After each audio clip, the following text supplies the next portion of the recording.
Hello, everybody. It's me, Jeremy the Atom Adams, and here I am in a title match.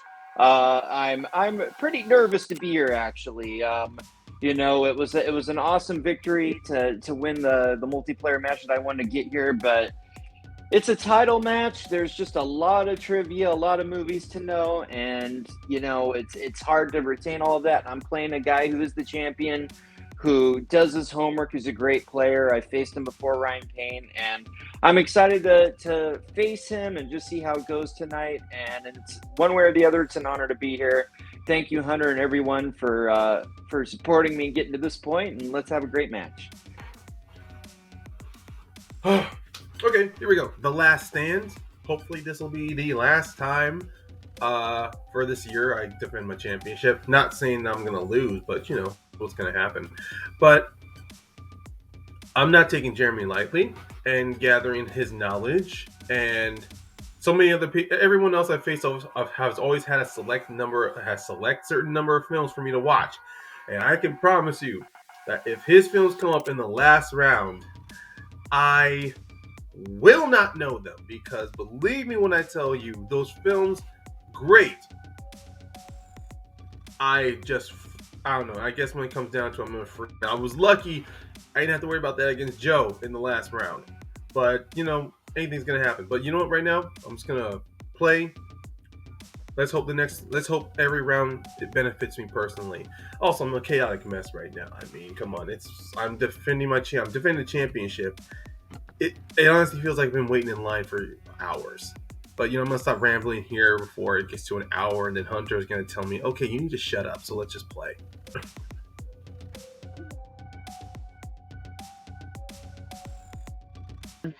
Welcome back, everybody, to The Last Stand. This is your main event of the evening for the Movie Trivia Challenge Undisputed Singles Championship, as the champion Ryan Payne defends the title against the legend Jeremy the Atom Adams. Guys, I am super excited for this matchup. This is a 5-round match, so let's get into the introductions right now. Ladies and gentlemen, this is your Last Stand main event of the evening, and is 5 rounds for the Movie Trivia Challenge Undisputed Singles Championship of the world. Introducing first, he is the challenger, Jeremy the Atom Adams. How's it going, man?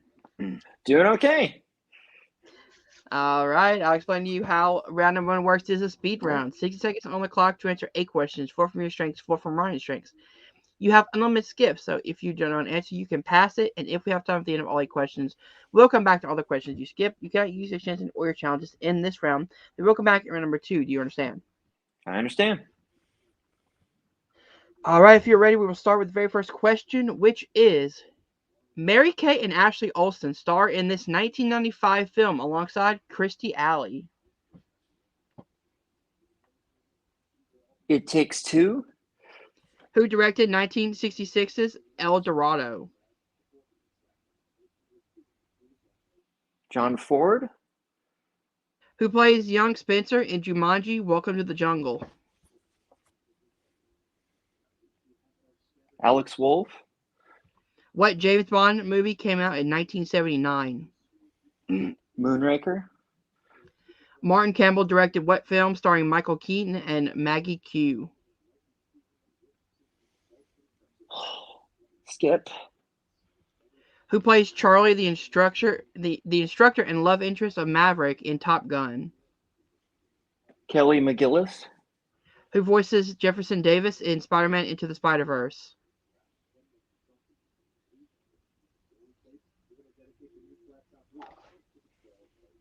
Mahershala Ali. Which of these 80s comedies were released first? Weird Science, Big, or Planes, Trains, and Automobiles? I'm sorry, I didn't quite hear that. Okay. Which of these 80s comedies were released first? Weird Science, Big, or Planes, Trains, and Automobiles? Weird Science. All right, that is the end of your time, so we will take you out and bring in the champion when we come back.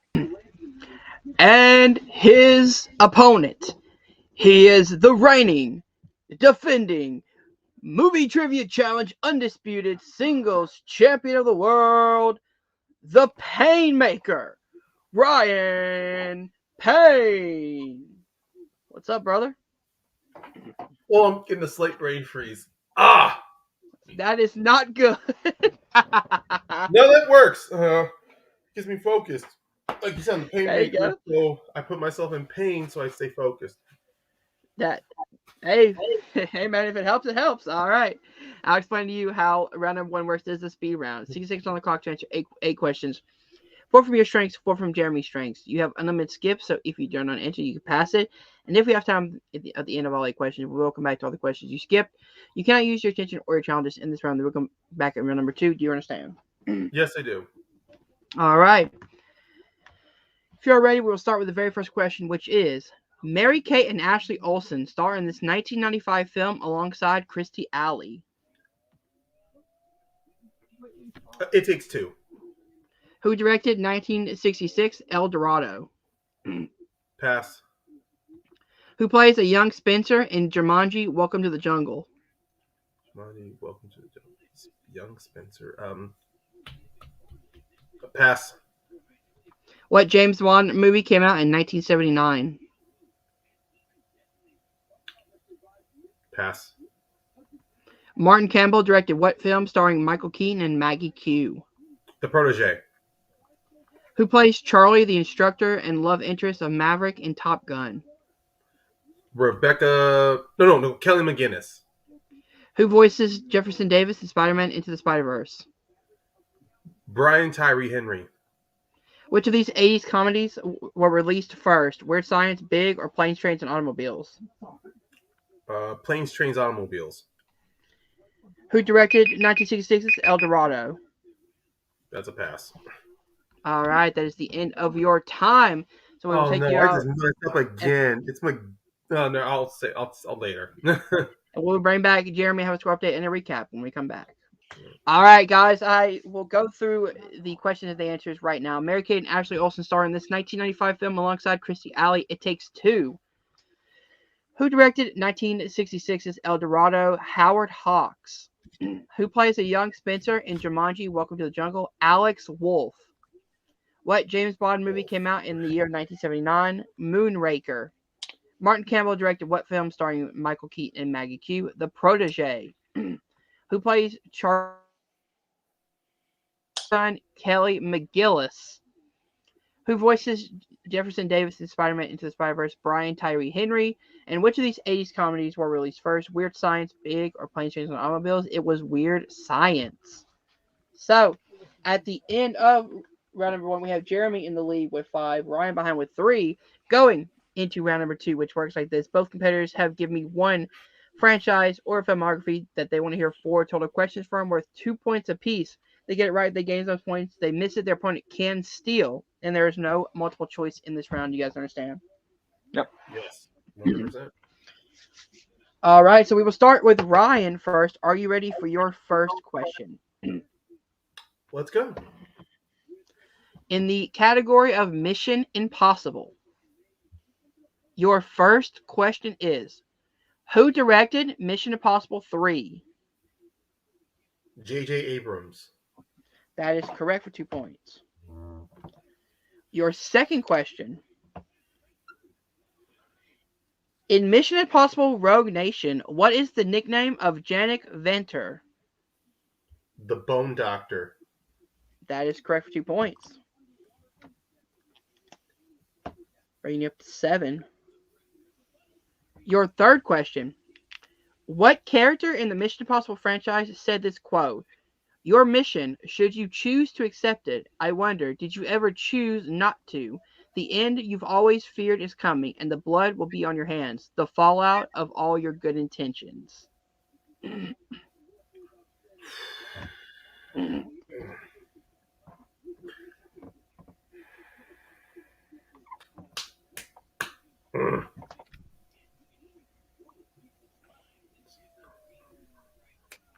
5, 4.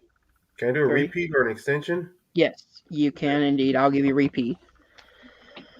What character in the Mission Impossible franchise said this quote? Your mission, should you choose to accept it, I wonder, did you ever choose not to? The end you've always feared is coming, and the blood will be on your hands. The fallout of all your good intentions.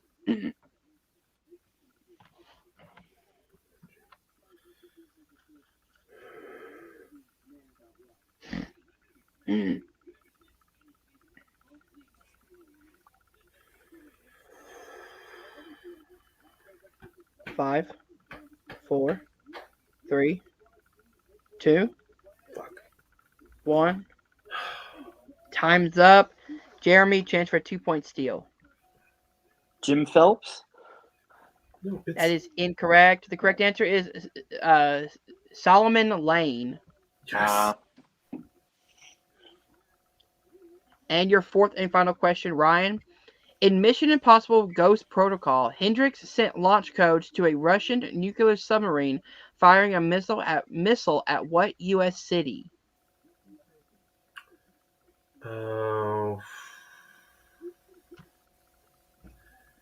San Francisco? That is correct for 2 points. Can't remember Solomon Lane, but yeah, San Francisco. All right, Ryan goes up to 9. Jeremy, are you ready for your first question? Yep. In the category of Invasion of the Body Snatchers franchise, your first question is: what Best Actor winner plays Major Matthew Collins in 1993's Body Snatchers? Why am I blanking on this? Oh my god, Best Actor winner. 5, Oh my god. 4, 3, 2. Get an extension? All right. What Best Actor winner plays Major Matthew Collins in 1993's Body Snatchers? I can't believe this. I'm not remembering this. 5, 4, 3, 2. Yeah, I cannot remember. 1. This is embarrassing. All right. Ryan, chance for a 2-point steal. But you said Best Actor, and my mind just went blank because now I'm going through a whole litany. I'm just gonna say, Christopher Plummer. It is incorrect. The correct answer is Forrest Whitaker. That's right. Dang it. All right. Forrest Whitaker. All right. Your 7's The Invasion. What U.S. state does Galno and his assistant go to try and find a cure? Oh, man. I am dying on this.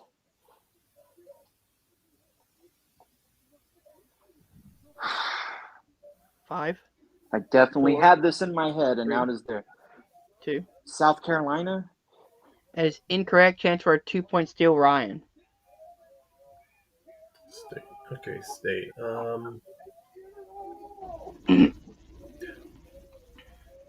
This is one of the few I could not be able to watch for free. 5, 4. I'm gonna 3, say Arkansas. 2. That is incorrect. The correct answer is Maryland. Maryland. All right, Jeremy, your penultimate question for this round. In 1978's Invasion of the Body Snatchers, Matthew called police and said he would like to report how many bodies in his backyard? 4? That is correct for 2 points. God. All right, and your final question. In 1956's Invasion of the Body Snatcher, the film opens up in what U.S. city?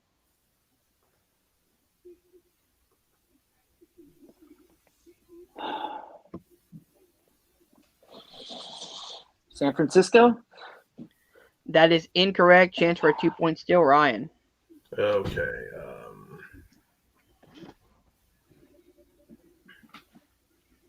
I'm gonna say Seattle.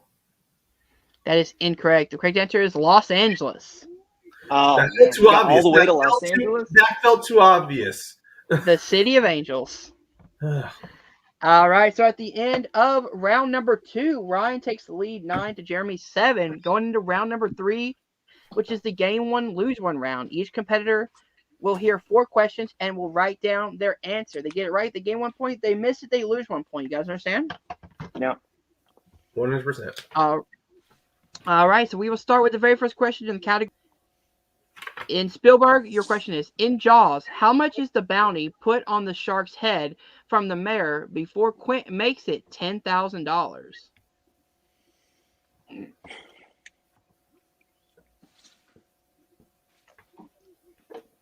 These are championship level questions, ladies and gentlemen. Yep. 5, Gotta 4, be specific. 1. We will start with Ryan. I just said half, so I went 5,000. That is incorrect. Jeremy. 3,000. That is correct. We are tied 8-8. All right. Your second question in the category of animated. In how many days do the people of Springfield exhaust their daily supplies, causing them to try and escape the dome in the Simpsons movie? That's a good one. It's been a while. It has been a very long while. Been a while since I've seen that one. Big Simpsons fan. 5, 4, 3, 2, 1. Jeremy. 3 days? That is incorrect. Ryan. I thought that too, so I just went higher. I just said 21. That is incorrect. The correct answer is 93 days. All right. Okay. We're at 7 apiece.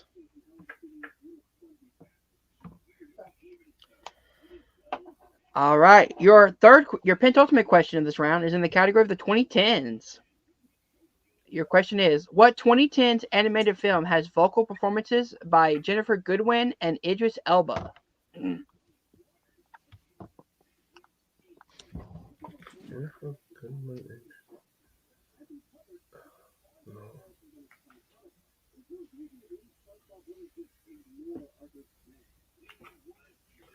Oh, man.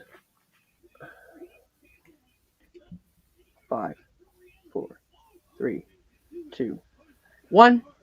Ryan. I messed up on my lettering. I wrote box trolls, but I don't think it's right. That is incorrect. Jeremy?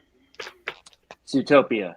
Zootopia is correct. Oh, God. All right. In the category of action adventure, what is the name of John Wick's dog in John Wick?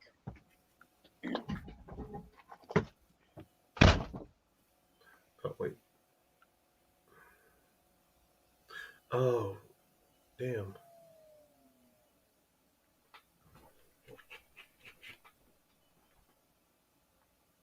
Five, 4, 3, 2, 1.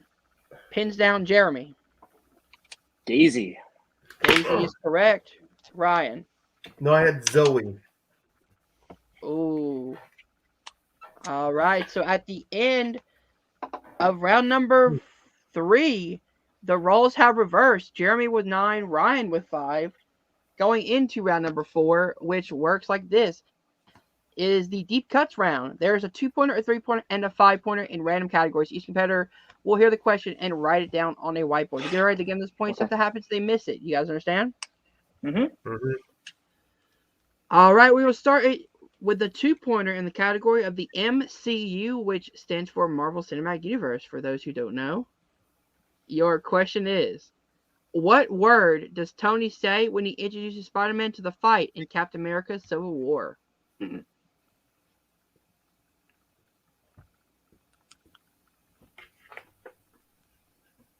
5, 4, 3, 2, 1.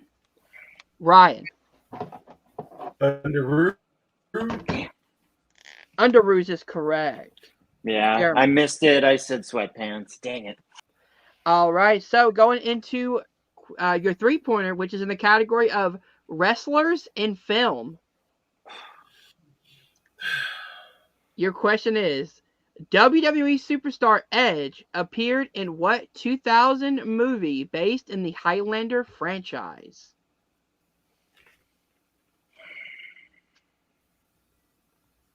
I have had fun with this category.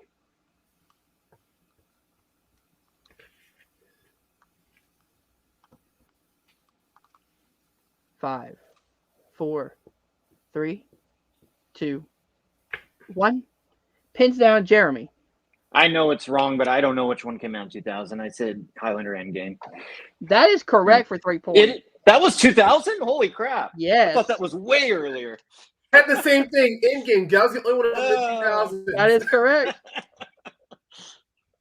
It is 12-10. You both were shocked you had the right answer. Yeah, I thought that was like the 95. one after game, I didn't know if it was theatrically released or not, so I just stuck with in game. Yeah, same here. All right, your 5-pointer in the category of horror. Oh, great. What university does Tree attend in Happy Death Day?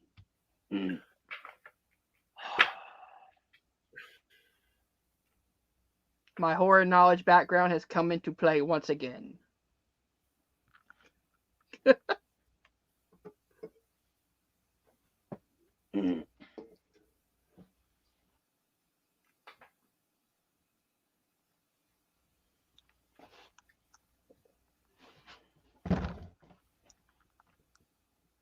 Five, 4, 3, 2, 1. Pins down, Ryan. I just said Stanford University.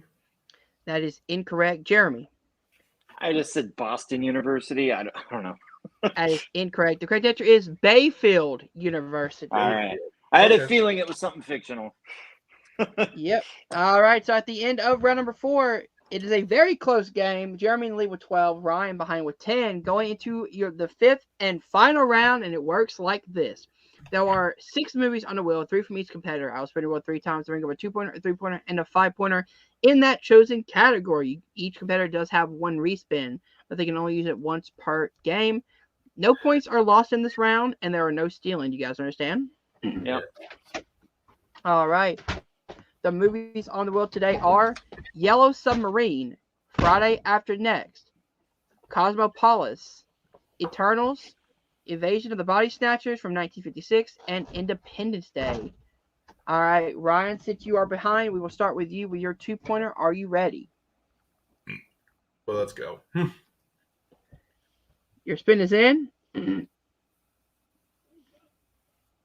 Lands on Independence Day for 2 points. You're going to keep your spin again.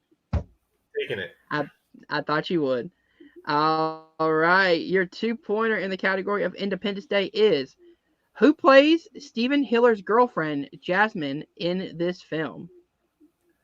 That is the lovely, or back then, lovely, Vivica A. Fox. That is correct for 2 She still is lovely today. I just don't know about her personality now.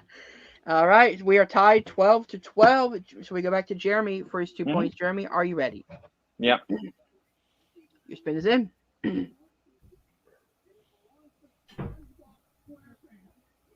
It lands on Cosmopolis. You want to keep your spin again? I'll keep it. All right. Your 2-pointer. Who directed this film? David Cronenberg. That is correct. 2 points. All right. Ryan, are you ready for your 3-pointer? Let's go. Your spin is in. Yeah, lands on Yellow Submarine for 3 points. Keep it or spin again. I'm just gonna have to take it. Gotta save that. All right, you're keeping Yellow Submarine. Your 3-pointer. What is the name of the army of music haters in this film? Damn it!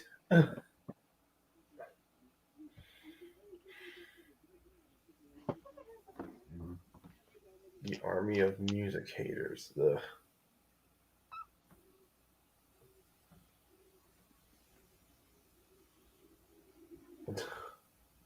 Five.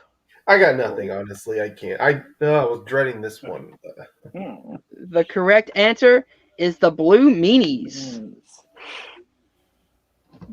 The Blue Meanies. I knew it had something tied in with wrestling. I just couldn't figure out. I set up a mnemonic device for that, and it still failed. Aw. All right, Ryan. In order to pass back to Jeremy, you have to hit your 5-pointer. Are you ready? You do have one respin. Your spin is Go in, for it. and it lands on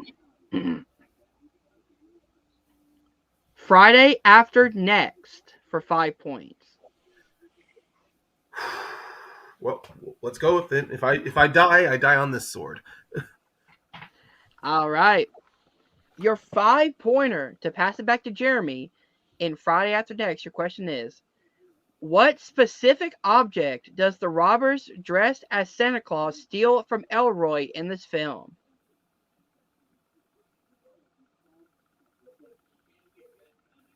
He takes his Rolex. I'm sorry? He takes his Rolex watch. That is correct for 5 points. Sorry. Wasn't sure if you want me to name the item or be specific with the brand. No, either one is fine. I just couldn't hear you at one point. Okay. So you are at 17. Jeremy, All are right. you ready for your 3-pointer? Yep. All right, your 3-pointer.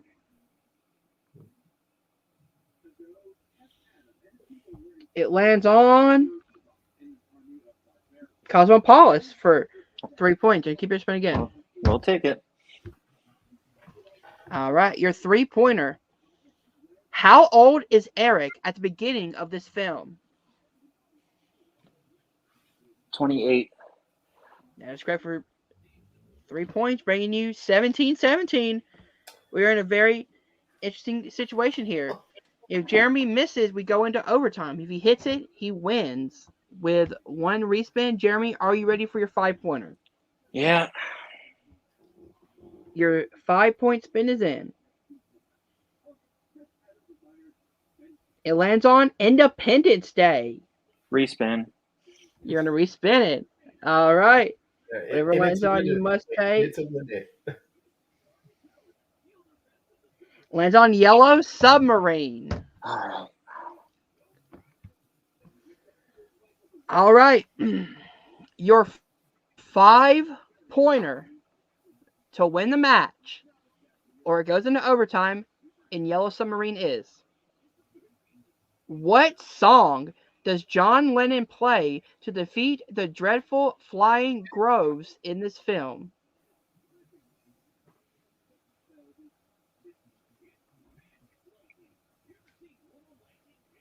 The Flying Glove? Yes. Yeah, the Flying Glove. What did I say? Glove? You said Grove or something. I'm not sure. Damn it, I'm sorry. Yes. That's okay. Glove. Is it All You Need Is Love? And your winner and the new undisputed movie trivia challenge singles champion of the world, Jeremy the Atom Adams. That is correct. 22-17. What a main event. Jeremy, congratulations. How are you feeling, man? Yeah. I'm a little emotional in these situations when it was not my best game. It was a tough, high tension match. But you know, if you have a bound round like I had in round 2, the Invasion of the Body Snatchers questions were a little deeper than I was hoping. I was hoping I would at least get a director or something in there a year. But you know, you just hang in there and hope things come back your way. And you know, getting Cosmopolis and Yellow Submarine in round 3 in the last round was, you know, it was really just lucky. Easily could have gone the other way. Ryan could have got, you know, a better, luckier on his 3-pointer. So I by no means think this was like some crazy like wild victory. I think this was a really tough, close match. I definitely, if I want to try to retain this title, I'm gonna have to tighten it up for next time because there was luck there, man. But I'm so just humbled to get the victory. I this is the first championship I've had in a singles championship in quite a while. It's been a few years. I haven't got a championship since I came back from retirement a year or so ago. So it means a lot to me. I don't take it lightly, and I just have to give all the kudos to Ryan. He was a tremendous champion. He pushed me right to the end there. I just got so lucky on that respin. We were this close to going to sudden death, and just congratulations, Ryan, for the awesome season, for having that championship. And if I see you back here in this match again, I will not at all be surprised. But thank you, Hunter. And wow, this is a good way to kind of end the season, end the year. Yeah. So you're speaking of next season. We do have our winner of the Breakout Star Tournament, Kevin Paz, who can cash in anytime he Ooh. wants. So you have to look out over your shoulder for that. Is there any preparation of thinking about, where Kevin may cash in or when he wants to cash in particular? This would be it wouldn't be until next year though. Yeah, next season. Yeah, so I will definitely be taking the holiday season, being a little wiser with my round 2 pick because now I kind of have a better sense of how deep you guys are going on these title matches, and I'm coming into January, February. I better be ready because you never know, he might want to come gunning for me, and he's a great player and obviously earned that spot there. So I know what I got to do. I got to be ready coming into next year. And this was awesome to get this title. I'd like to be able to defend it. That would be a cool thing. All right, that has been your winner and new undisputed singles champion, Jeremy. That I'm free right back with the Painmaker, Ryan Payne. A hell of a match, 22-17. How you feeling, man? I mean, my thoughts are kind of the same as Jeremy's too. This also was definitely not one of my best games, especially coming out of round 1. I mean, I understand it's a speed round, so sometimes I really can't ask. That's why I was hoping for enough passes to get back to a few questions. But also, round 2 is like, if my brain didn't stall on that Solomon Lane question, it would have been even tighter. But you know what? Even missing that and all those misses I had in round 3, it was still very tight knit to keep it like this close. And honestly, yeah, Jeremy, he earned this victory. Definitely not holding that against him. I knew going in that it was either going to get down to this is going to be decided in round 5, or it's going to be like a knockout. Because for some reason, my record here in movie trivia challenges, I either lose in the final round or I get knocked out before the final round. So I'm glad this was able to go all the way to the last question. And yeah, if my season's over, I don't end this year as champion. That's fine. I'm actually looking forward to once again playing to get back up on top. If I gotta go through a couple more competitors, that's fine. Or I gotta play the second place finisher of the breakout tournament, or I gotta play a few rookies. That's okay. Gives me more opportunities to finally get back into watching movies again. when I'm not tiring myself out. Yeah, I definitely get that. Is there anything that you wish you would have changed going into maybe picking different strengths, maybe picking different movies, maybe I don't know, like maybe changing something different that maybe would have changed the outcome of this match, do you think? I think the only thing I would have changed is instead of trying to wait for some of Jeremy's films to be available for free, I would have just paid to rent them. Fair enough. Fair enough. All right, that has been your runner-up, the Painmaker, Ryan Payne. We'll be right back at the desk. Guys, what a hell of a main event for a hell of a card. The Last Stand. This is the end of season 3 going into season 4. Next season, I'm super excited. We have a lot of new ideas flowing around with me and the admin team. I just want to thank everybody for watching the matches, for participating. Thank you to Jeremy. Thank you to Ryan. Thank you to all our great players tonight at The Last Stand. Yeah, dude, we are 3 seasons in and hopefully a lot more to go. So if you guys did enjoy this match, hit the like button, subscribe to Nerd Entertainment Network down below. Thank you guys for watching. See you guys soon. Peace.